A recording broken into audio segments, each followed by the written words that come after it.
હે ફ્રેન્ડ્સ, મતદારોના દિવસો આવી ગયા છે. જી હા, લોકસભા 2024ની જે ચૂંટણીઓ છે તે હવે ઢૂંકડી જશે અને ટૂંક સમયમાં આપણા ગુજરાતમાં પણ જ્યારે ચૂંટણી યોજાવા જઈ રહી છે, મતદાન થવા જઈ રહ્યું છે, ત્યારે સ્વાભાવિકપણે મતદારોના દિવસ છે અને ત્યારે આપણા જે સેલિબ્રિટી મતદાતાઓ છે, જે સેલેબ્સ છે, એ શું બોલી રહ્યા છે એ તો આપણે જાણવું પડે અને મતદાનની અવેરનેસ વિશે પણ વાત કરવી પડે. ત્યારે આજે આપણી સાથે છે સુરીલા સિંગર મીત જૈન કે તેમની સાથે આપણે આજે વાત કરવા જઈ રહ્યા છીએ મતદાન વિશે. Hello Meet, welcome to Sandesh news. Thank you so much. Thank you. So Meet, મતદાનની વાત કરવામાં આવે, કેટલું મહત્વપૂર્ણ માનો છો? મતદાન ખૂબ જ મહત્ત્વનું છે અને હું ખાલી એક જ લાઈનમાં એ તમને કહીશ કે જે લોકો મતદાન નથી કરતા એ તમે તમારા ભૂતકાળને બહુ જ લાઇટલી લઈ રહ્યા છો અને ભવિષ્યને રિસ્કમાં નાખી રહ્યા છો. તો મતદાન કરવું આ એક જ લાઇનમાં મેં તમને જણાવ્યું કે કેટલું જરૂરી છે લોકો માટે. અને મારા તરફથી જેટલા પણ લોકો આ જોઈ રહ્યા છે, હું મારા તરફથી એમને એટલું જ કહેવા માંગીશ કે યંગ લોકો તો જાઓ જ, તમારા હાથમાં છે આ દેશનું ફ્યુચર, એટલે મતદાન એ સખત જરૂરી છે. બિલકુલ. અને મીત, જો વાત કરવામાં આવે, જ્યારે પહેલી વાર વોટ આપ્યો હશે, વિધાનસભા માટે આપ્યો હતો કે લોકસભા માટે આપ્યો તો પહેલાં તો એ જાણવા માંગીશું, અને એ સમયે કેવું એક્સાઇટમેન્ટ હતું ફર્સ્ટ ટાઈમ વોટર તરીકે? સાચું કહું તો અનફોર્ચ્યુનેટલી હું આ સંદેશો આપવા નથી માંગતો, પણ જે ફેક્ટ છે હું હંમેશા બોલતો હોઉં છું ન્યૂઝ પર કે વોટ આપવા માટે જ્યારે હું એલિજિબલ થયો તો પહેલા વર્ષે મેં વોટ નહોતો આપ્યો. કેમ કે અમે ફ્રેન્ડ્સ બધા ભેગા થઈને ને હંમેશા આવી રીતે જ વાતો કરીએ કે અરે યાર, દેશમાં આ નથી થતું, આ નથી થતું, આ રોડ્સ નથી બનતા, આમ નથી થઈ રહ્યું, ગ્લોબલ વોર્મિંગ, આ તે કોઈ ધ્યાન નથી આપી રહ્યું. અને એ વર્ષ આખો કદાચ મેં છે ને કમ્પ્લેનમાં જ કાઢી દીધો. પણ આવતા વર્ષે મને ખબર પડી કે કમ્પ્લેન કર્યા વગર અને હું વોટ કરીશ તો કદાચ હું દેશની પરિસ્થિતિને બદલી શકીશ. અને એ વર્ષે પહેલો આઈ થિંક લોકસભાનો જ વોટ મેં આપ્યો હતો અને that's how my journey of voting start. તો યા દેટ્સ થોડીક જો સુરની વાત આવે, કારણ કે મીત અમારી સાથે હોય અને સુરોની વાત ન થાય, પરંતુ એમાં પણ જો ઇલેક્શનનો રંગ ભળે. મીત, તમારી પાસે કંઈ એવું છે અમારા દર્શકો માટે કે જે મતદાન માટે સ્પેશિયલ છે? 2019માં મેં એક વોટિંગ અવેરનેસ માટે એક સોંગ બનાવ્યું હતું. ત્યારે મને એવું લાગતું હતું કે યંગસ્ટર્સને જાગૃત કરવા જરૂરી છે. ત્યારે મેં એક સોંગ બનાવ્યું હતું, એની હું 2 લાઈન ગઈશ.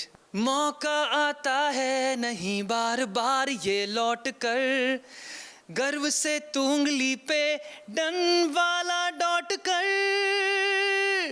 तू वोट कर, तू वोट કર. વાવ, સુપર. અચ્છા, ફનની વાત ચાલી રહી છે, સુરોની વાત ચાલી, પણ હવે એમાં થોડુંક જો ટ્વિસ્ટ લાવીએ તો મીત, પરીક્ષા આપવી કેવી ગમે કે ન ગમે?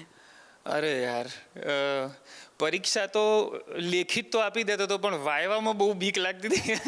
અચ્છા, એક કામ કરીએ તો રેપિડ ફાયર ટાઈપ્સ અથવા તો ચિટ્સ ઉઠાવીને જ્યારે ક્વેશ્ચન આવતા હોય, અચાનકથી જ કોઈ ક્વેશ્ચન આવી જાય ને એમાં પણ ઇલેક્શનને લગતા ક્વેશ્ચન હોય, તો મીત શું કહેશે? જો પરીક્ષાથી તો હંમેશાથી થોડી બીક લાગતી જ હોય છે, પણ પાસ કરી લઈએ છીએ ગમે તેમ કરીને, એવું કશું નથી. તો જોવાઈ જશે, આવા દો. પડશે એવા દેવાશે એવી ફિલિંગ અત્યારે મીતની છે. તો મીત માટે થઈને કેટલાક ક્વેશ્ચન્સ છે અમારી પાસે, અને એ ક્વેશ્ચન્સ જે છે એમાં એક ટ્વિસ્ટ એ છે કે ક્વેશ્ચન પણ મીતે જ સિલેક્ટ કરવાના છે. મારી પાસે કેટલીક ચિટ્સ છે. આ ક્વેશ્ચન્સમાંથી કોઈ પણ ક્વેશ્ચન્સ, 5 ક્વેશ્ચન્સ તમારે સિલેક્ટ કરવાના છે અને એ 5 ક્વેશ્ચન્સમાં જે સવાલ હશે, જે ક્વેશ્ચન મને નથી ખબર કયા ક્વેશ્ચન્સ છે, એના આન્સર તમારે આપવાના છે. ઇલેક્શન જીકે કહી દો, જનરલ નોલેજ, ઇલેક્શનને લગતું, આપણા દેશને લગતું. જો ભાઈ ના થાય તો કોઈ જજ નહીં કરતા, બરાબર? હું બી માણસ જ છું અને મારાથી બી ભૂલ થાય, પણ કરીએ છે. ચાલો, ઓકે, તો પછી હો જાય. ચલો શુरू કરતે हैं. First one. લખ્યું છે, કયા રાજ્યમાં સૌથી વધુ લોકસભા સીટ્સ છે? મીતને ખબર છે. ઉત્તર પ્રદેશમાં છે. યસ, પણ કેટલી સીટ્સ? એ મને ખ્યાલ 56. 80. 80 સીટ છે. ઓકે સોરી હા એટલે એમાં લખ્યું નથી પણ જેટલું લખ્યું છે એનો જવાબ મેં સાચો આવે ઉત્તર પ્રદેશ બરોબર. હવે બીજો ક્વેશ્ચન. લાવો ટ્રાય કરીએ. લોકસભા ચૂંટણી લડવા માટેની લઘુત્તમ વય મર્યાદા કેટલી છે? લડવા it's a tricky question.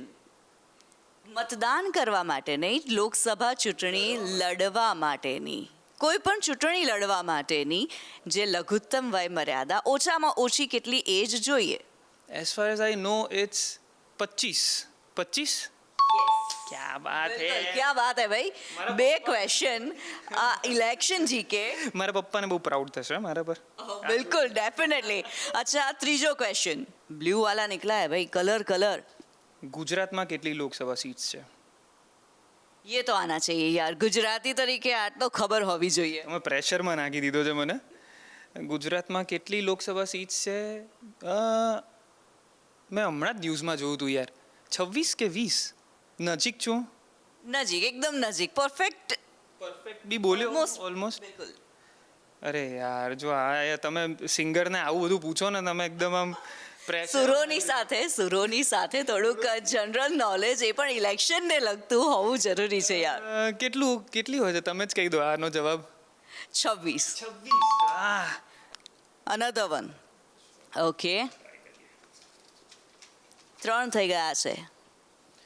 National voters day ક્યારે ઉજવાય છે? વોટર્સ ડે, મતદાતા દિવસ. આ જાન્યુઆરીમાં આવે છે અને 25 જાન્યુઆરી. બિલકુલ. ક્યાં બાત હે યાર. આટલું ટેન્શન તો છે ને ક્યારેય નથી થયું મને. સહી યાર. કોઈ પણ ક્વેશ્ચન આવે ટેન્શન તો થાય અને હજી આપણો એક ક્વેશ્ચન હજી બાકી છે. સ્ટીલ ये तो आना चाहिए. ઈવીએમ નું ફૂલ ફોર્મ શું છે? ઘણા લોકોને એવું લાગતું હોય છે કે આનું ફૂલ ફોર્મ હોય છે ઇલેક્શન વોટિંગ મશીન, પણ એનું ફૂલ ફોર્મ છે ઇલેક્ટ્રિક વોટિંગ મશીન. નહીં તો electronic voting machine. Yes electronic voting machine. That's it. क्या बात है भाई.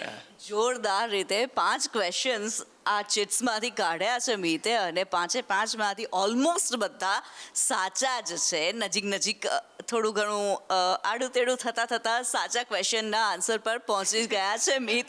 એટલે ફૂલ માર્ક્સ આપી જ દઈએ તમને. Thank you.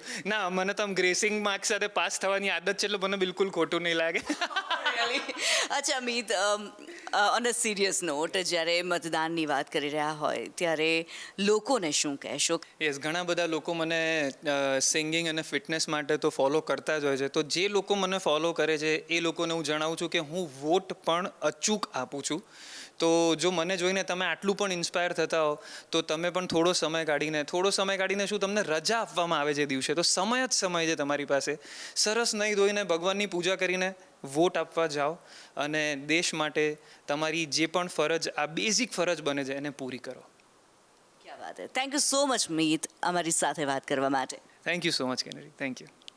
તો ગાઈઝ, મીત જૈન સાથે અત્યારે આપણે વાત કરી છે મતદાન વિશે. આપણા સેલિબ્રિટી બોલી રહ્યા છે કે ભાઈ મતદાન કરો, ચોક્કસ કરો, અચૂક કરો અને તમારે મતદાન કરવા જવું જરૂરી છે, કારણ કે મતદાન કરવું એ તમારી ફરજ પણ છે, તમારો અધિકાર પણ છે. ત્યારે સેલિબ્રિટી બોલે છે એમાં હાલ બસ આટલું જ. કેમેરામેન દિલાવર શેખ સાથે કિન્નરી શાહ, સંદેશ ન્યૂઝ, અમદાવાદ.